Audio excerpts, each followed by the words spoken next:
जानकी जीवन स्मरण जय जय राम पार्वती पते हर हर महादेव पुंडलीक वरदा हरि विठ्ठल श्री अनंत कोटी ब्रह्मांड नायक राजाधिराज सच्चिदानंद सद्गुरु श्री ब्रह्मचैतन्य महाराज की जय.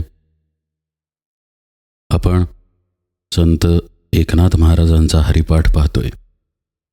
पहिला अभंग सुरू आहे. काल आपण त्याचे 3 चरण पाहिले. आज आता उरलेले 2 चरण बघूया. हरिरूप झाले जाणीव हरपले, मी तू पण गेले हरीचे ठाई. हरिरूप ध्यानी हरिरूप मनी, एका जनार्दनी हरी बोला. मागच्या निरूपणामध्ये आपण बघितलं की नाथ महाराज आपल्याला सांगतात की तुम्हाला दास होणं प्रथम गरजेचं आहे. भगवंताचा दास होण्यासाठी भगवंताप्रती भाव ठेवणंही गरजेचं आहे. त्याशिवाय दास होता येणार नाही. आणि असा जो दास होतो त्याला हरिमुखी गाता या अवस्थेमध्ये जाता येतं. मग अर्थातच त्याची चिंता निवारण होते आणि त्याला मोक्ष प्राप्त होतो. म्हणजे फक्त वर करणी केल्या जाणाऱ्या उपासनेबद्दल नाथ महाराज सांगत नाही आहेत हे उघडच आहे. नाहीतर दुसऱ्याच ओळीमध्ये त्यांनी त्या नाही मागुता जन्म घेणे असं विधान केलं नसतं. पुन्हा जन्माची बाधा नाही याचा अर्थच हा की त्याला मोक्ष प्राप्त झाला. आणि म्हणून पुढे नाथ महाराज जन्माचं कारणही सांगून टाकतात. ते म्हणजे जन्म घेणे लागे वासनेच्या संगे. आता वासना जर जन्माला कारण असेल आणि ती आपल्याला घालवायची असेल तर त्याचा एकच पर्याय उरतो, तो म्हणजे वासना भगवंताकडे वळवणे. महाराजांच्या चरित्रात सुद्धा वासना तुम्ही भगवंताकडे वळवा असा उल्लेख पुष्कळ वेळेला आलेला आहे. ही वासना भगवंताकडे वळवणे वाटते तितके सोपे नाही. कारण मुख्यतः आपण जीवन इंद्रियांच्या मार्फत जगतोय आणि इंद्रिये विषयांच्या मागे धावतायत. थोडक्यात काय तर आपण विषयाधीन आयुष्य जगतोय आणि तसं आयुष्य जगत गेल्यामुळे तशा पद्धतीच्या वासना निर्माण होत आहेत. हरिपाठाच्या निरूपणामध्ये पण बासुंदीचं उदाहरण 1-2 वेळा आलंय पहा. बासुंदी खूप आवडते म्हणून खाल्ली. आता भूक होती म्हणून खाल्ली. पण भूक भागल्यानंतरही अरे चव छान आहे असं मन आपल्याला सांगतं आणि गरज नसताना आणखी 2 वाट्या आपण खातो. बरं, खाऊन तिथे विषय संपत नाही. तो भोग भोगल्यानंतर त्या भोगाचं चिंतन आपण करतो. यालाच दुसरा शब्द असा आहे, भोगामध्ये आपण आसक्त होतो. चिंतन करायची काय गरज आहे खरं पाहता? आपलं काम झालेलं आहे, पोट भरलेलं आहे. असं बघा, आपण समजा गाडीतून एके ठिकाणी चाललोय, ट्रॅफिक आहे, वाटेत काही वाहनं आडवी जात आहेत, इकडून तिकडे जात आहेत. आता तुम्हाला येताना कुठली कुठली वाहनं आडवी गेली सांगा बरं, असं जर मी विचारलं तर आपल्याला काही सांगता येणार नाही. कारण ट्रॅफिकच्या सहज स्वभावानुसार आपणही ट्रॅफिकमध्ये होतो, आडवी येणारी वाहनंही ट्रॅफिकमध्ये होती. कसे तरी आपण एकमेकांना आडवे गेलो आणि शेवटी आपण मुक्कामाच्या ठिकाणी पोचलो. पण भोगांच्या बाबतीत असं होत नाही. खरं पाहता भूक लागली आहे, आपण अन्नसेवन केलंय, इथं विषय संपायला पाहिजे. पण विषयासक्त माणसाचं असं होत नाही. तो त्या भोगाचं चिंतन करतो, त्याचं पुन्हा पुन्हा स्मरण करतो आणि मग बासुंदी त्याला आठवायला लागते. आणि मग पुन्हा कधीतरी वेळ काढून काहीतरी निमित्त साधून तो बासुंदीचं सेवन करतो. त्यामुळे भोगासक्त राहणं हा एक प्रकारे आपला सहज स्वभाव झालाय.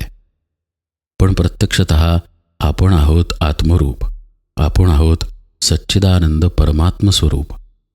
त्यामुळे भगवंताच्या अनुसंधानात राहणे किंवा नामात राहणे किंवा आपल्या शुद्ध अस्तित्वाच्या ठिकाणी शांत राहणे हा खरं म्हणजे आपला मूळ स्वभाव आहे. पण जन्मोजन्मी बहिर्मुख राहिल्यामुळे आपला हा मूळ स्वभाव जाऊन इंद्रियासक्त जीवन हा आपला मूळ स्वभाव झालेला आहे. त्याचा परिणाम असा होतो की या मूळ स्वभावामुळं आपली वासना, आपली इंद्रिये आणि मनही त्यात आलंच, या सगळ्या गोष्टी भगवंताकडे लावणं आपल्याला अवघड जातं. त्या साहजिकच विषयांकडे ओढ घेतात, धाव घेतात. भगवंताकडे त्यांना वळवण्यासाठी अनुसंधानाचा अभ्यास लागतो. वारंवार सद्गुरुवचनांचं स्मरण, त्यांच्या बोधाचं स्मरण, त्यांच्या उपदेशांचं स्मरण, त्याचं चिंतन मनन, भगवंत माझा आहे या भावाचा अभ्यास, हे सगळं काही नेहमी आपल्याजवळ लागतं. तरच आपल्या वासना, आपलं मन आणि पर्यायानं इंद्रिय भगवंताकडे वळतील. मग अशी भगवंताकडे ती वळायला लागली की साधकाचं सगळं जीवन भगवंताच्या दिशेने व्हायला लागतं. नीट लक्ष देऊन ऐका. आत्ता आपलं जीवन भगवंताच्या दिशेने वाहत नाही. आपलं जीवन प्रपंचाच्या विषयांच्या दिशेने वाहते. सकाळी उठल्यापासून रात्री झोपेपर्यंत अखंड आपण बहिर्मुख असतो. विचार, चिंतन, मनन, कृती, कर्म सगळं काही विषयाधीन असतं. विषयामध्ये सगळं काही आलं बरं का. जे जे आपल्या इंद्रियांना अनुभवता येतं ते सगळं विषयांमध्ये मोडतं. उदाहरण सांगायचं झाल्यास, चांगलं दिसणारं फूल डोळ्यांचा विषय आहे, चांगला येणारा वास नाकाचा विषय आहे, चांगली चव जिभेचा विषय आहे. अशा रीतीने आपण आपलं शरीर आणि त्या शरीरासंबंधी विषय अशाच दिशेला आपलं आयुष्य वाहत असतं. पण मगाशी सांगितल्याप्रमाणे जो साधक साधनेमध्ये स्थिर व्हायला लागतो, त्याच्या साधनेला सद्गुरू वचनांच्या चिंतनाची मननाची जोड जो देतो, तो हळूहळू अंतर्मुख व्हायला लागतो आणि त्याचं जीवन भगवंताच्या दिशेने व्हायला लागतं. भगवंताच्या दिशेने म्हणजे त्याच्या आत्मस्वरूपाच्या दिशेने. तुकाराम महाराजांच्या 12 अभंगामध्ये एक सुंदर ओळ आहे. सोडू नये कीर्तन पुराण श्रवण, मनन निदिध्यासन साक्षात्कार. कीर्तन, पुराण, त्याचं श्रवण, मनन, मग त्यातून त्याचा ध्यास लागणं आणि तो ध्यास सतत लागत राहणं, याचीच परिणिती साक्षात्कारामध्ये होते. इथेही तोच विषय आहे. जो साधक असा अंतर्मुख होऊन आपल्या आत्मस्वरूपाच्या दिशेने प्रवास करायला लागतो, त्याची स्थिती कशी होते? हरिरूप झाले जाणीव हरपले अशी स्थिती होते. ध्यानमार्गामध्ये किंवा नामस्मरणाच्या मार्गामध्ये आपण नाम घेत आहोत किंवा आपण साक्षी रूपाने आहोत, ही जाणीव दीर्घकाळापर्यंत साधकाकडे असते. तो त्या साक्षी रूपाने शांत असतो. पण या साक्षीला कशाचं साक्षीत्व होत आहे हे मात्र साक्षीला विसरावं लागतं. तसंच नाम घेणाऱ्याला मी नाम घेत आहे हे विसरावं लागतं. या जाणीवेतून बाहेर यावं लागतं. आणि या जाणीवेतून बाहेर येणं म्हणजेच उन्मन होणं बरं का. आपलं मन साधकावस्थेमध्ये अगदी शेवटपर्यंत साथ देतं आणि मग भगवंताची भेट झाल्यावर ते मुरून जातं किंवा ते मुरल्यानंतर भगवंताची भेट तिथे तात्काळ आहेच. असं पहा, आपल्याला जाणीव आहे आणि आपल्याला जाणीव आहे ही गोष्टच मुळात देहबुद्धी सापेक्ष आहे. देहबुद्धीच नसेल तर जाणीवेचा प्रश्न उद्भवत नाही. वस्तू पाहणारा कोणीतरी आहे म्हणून पाहणे घडत आहे ही जाणीव आहे. नाथ महाराज इथे म्हणतात, हरिरूप झाले जाणीव हरपले. भगवंताला बघायला गेल्यानंतर तो साधक भगवंत रूपच झाला. नामाला बसलेला साधक नाम घेणारा वेगळा न राहता नामरूपच झाला. ध्यानाला बसलेला साधक आत्मभावाकडे साक्षीत्वाने पाहणारा न राहता त्या साक्षीचाच आत्मभावामध्ये लय झाला. मग तिथे वेगळं कुणी उरलंच नाही. जसं ती अळी असते आणि त्या अळीचंच फुलपाखरू होतं.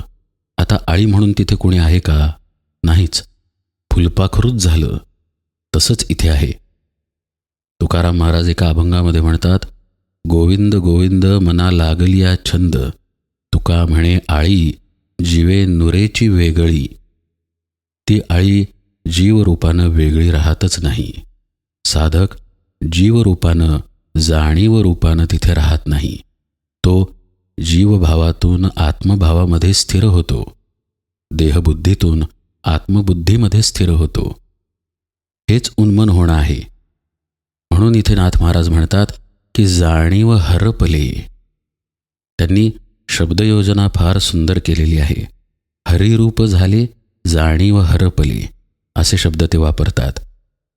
भगवत स्वरूपच झाला, पण भगवत स्वरूप झालो ही जाणीव तो विसरला.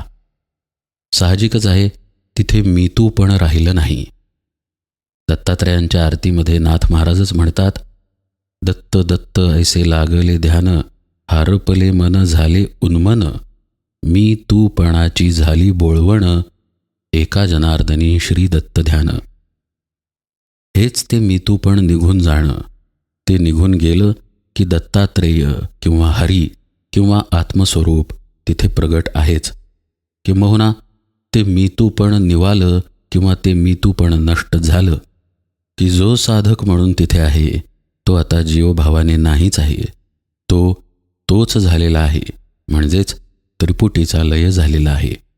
तोच आत्मस्वरूप होऊन राहिलेला आहे. नाथ महाराज इथे म्हणतात, मीतूपण गेले हरीचे ठाई. कुठं गेलं मीतूपण?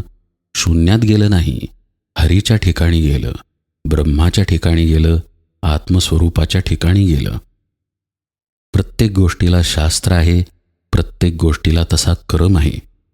हरिरूप मीतूपण गेल्याशिवाय, उन्मन झाल्याशिवाय होता येत नाही, आणि उन्मन भाव ठेवल्याशिवाय, दास झाल्याशिवाय होता येत नाही.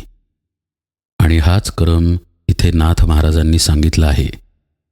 आणि या क्रमामध्येच म्हणजे उन्मन अवस्थेच्या वाटेवरतीच वासनेचा लय हळूहळू होत जातो आणि शेवटी जन्माचं कारण खंड होतं, नष्ट होतं. एकदा ते नष्ट झालं की मग वरतीनाथ महाराज म्हणतात तसं त्या नाही मागुता जन्म घेणे ही वस्तुस्थिती राहते. त्याला मग पुन्हा जन्म नाही. पण गंमत अशी आहे की आता जन्म नाही ही स्थिती तर आली, आपण पाहिलं, पण त्याचा देह तर आहे. उदाहरणार्थ आता जन्ममृत्यूची बाधा महाराजांना नव्हतीच, पण महाराज गोंदवल्यात देहानं होतेच की. रामापुढे कीर्तनाला उभे राहायचे, प्रवचन करायचे, लोकांना दर्शन द्यायचे, लोकांशी बोलायचे. मग त्यांची अवस्था कशी होती? नाथ महाराज पुढे म्हणतात, हरिरूप ध्यानी हरिरूप मनी, एका जनार्दनी हरी बोला. ही ती अवस्था आहे. म्हणजे देहाच्या ठिकाणी देहभाव तर नाही आहे, पूर्णपणे आत्मभाव मुरलेला आहे, पण ध्यानामध्ये असं असूनसुद्धा भगवंतच आहे. भगवंताचाच विषय, भगवंताचंच चिंतन, भगवंताचंच ध्यान आहे. यालाच ज्ञानोत्तर भक्ती अशी संज्ञा आहे. नाथ महाराज इथे म्हणतायत, तो कसा होतो? हरिरूप ध्यानी हरिरूप मनी या अवस्थेमध्ये राहतो. त्याच्या मनाचा, चिंतनाचा, ध्यानाचा विषय फक्त भगवंतच असतो. याचा अर्थ असा की त्याचं मन मन म्हणून नाही आहे, त्याचं मन भगवंतच आहे. त्याचं ध्यान ध्यान म्हणून असं वेगळं नाही, तर ते आत्मस्वरूप होऊन राहणे हेच आहे. असं त्या साधकाचं होतं. भगवान गीतेमध्ये म्हणतात, इंद्रिया माझी अकरावे, मन ते मीच जाणावे. भगवान म्हणतात, मन हे माझं स्वरूप आहे, पण हे आपलं मन नव्हे. आपलं मन त्रिगुणात्मक आहे, जड आहे. जो आत्मस्वरूप झाला त्याचं जे मन आहे तेच भगवंताचं मन आहे. आणि हेच मन नाथ महाराज इथे सांगतायत, हरिरूप मनी. कारण ध्यानाचा विषयच भगवंत असल्यामुळे मनात अन्य काही नाहीच, अशी अवस्था आहे. अखंड समाधी, अखंड ध्यान अशी ही अवस्था. नाथ महाराज पुढे म्हणतात, एका जनार्दनी हरी बोला. अर्थातच एका जनार्दनी ही त्यांची मुद्रिका आहे, पण त्या मुद्रिकेमध्येच सोहमभाव आहे. एक असे जनार्दन जे आहेत त्याच्याशी मी एकरूप आहे, म्हणजेच एका जनार्दनी. माझा म्हणून मी असा वेगळा नाहीच आहे, सद्गुरू स्वरूपच मी आहे, असं नाथ महाराज म्हणतात. एका जनार्दनी हरी बोला असं ते सांगतात. हरी बोला आणि माऊली जे हरिपाठामध्ये म्हणतात हरिमुखे म्हणा, याच्यात काहीही फरक नाही. नाथ महाराज जेव्हा म्हणतात हरी बोला, तेव्हा ते साधनेला उद्युक्तच करतात. जे काही मी वर्णन करतोय तुम्हाला, त्या सगळ्या अवस्था हरिबोलामुळे प्राप्त होतील, हे नाथ महाराज इथे सांगतात. मग ते भाव येणं असो, भक्ती येणं असो, दास्यत्व येणं असो, किंवा उन्मनी गाठून आत्मसाक्षात्कार होणं असो, सगळं काही हरिबोलाने घडेल. पण त्या हरिबोलाच्या आधी ते एका जनार्दनी म्हणतात. कोण हरी बोलल्यानंतर असं होईल? जो सद्गुरूंचा होऊन हरी बोलेल त्याचं असं होईल. मी साधना करतो, मी ध्यान करतो, मी नामस्मरण करतो, असं मीनं जे केलं जाईल त्यांनी कुठलीही अवस्था प्राप्त होणार नाही. आपला मी टाकून साधना करावी लागते.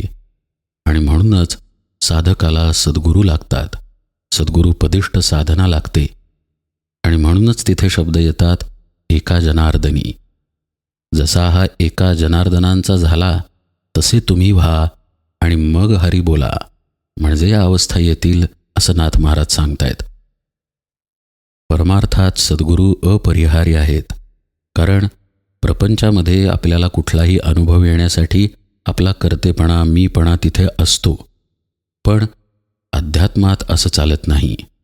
अध्यात्मातला अनुभव येण्यासाठी कर्तेपणाच नसावा लागतो. मग मी जर असेन तर कर्तेपणा असणार, तर मी नसण्यासाठी सद्गुरू तिथे असावे लागतात. म्हणूनच सद्गुरू अध्यात्मामध्ये अपरिहार्य असतात. नाथ महाराज म्हणतायत की हरिरूप ध्यानी हरिरूप मनी या अवस्था येणं शक्य आहे जर सद्गुरूपदिष्ट साधना केली जाईल, म्हणजेच सद्गुरूंचा होऊन हरी बोललं जाईल. श्री एकनाथ महाराजांचा हरिपाठही विलक्षण आहे. अध्यात्मामध्ये तत्व खरं पाहता एकच आहे. उन्मनीशिवाय साक्षात्कार नाही, ही वस्तुस्थिती आहे. देहबुद्धीकडून आत्मबुद्धीकडे जाण्याचा प्रवास करायचा आहे, हेही ठरलेलं आहे. पण प्रत्येक संताची सांगण्याची, पटवून देण्याची पद्धत निराळी आहे. त्यात एक वेगळा गोडवा आहे. त्यात त्या संतांची कृपा आहे, आशीर्वाद आहेत. त्यामुळे आपण त्या दृष्टीने नाथ महाराजांचा हा हरिपाठ पाहूया. यापुढे नाथ महाराजांच्या हरिपाठातील दुसरा अभंग सुरू होईल. आज मात्र निरूपण सेवेला इथेच विराम देतो. जानकी जीवन स्मरण जय जय राम.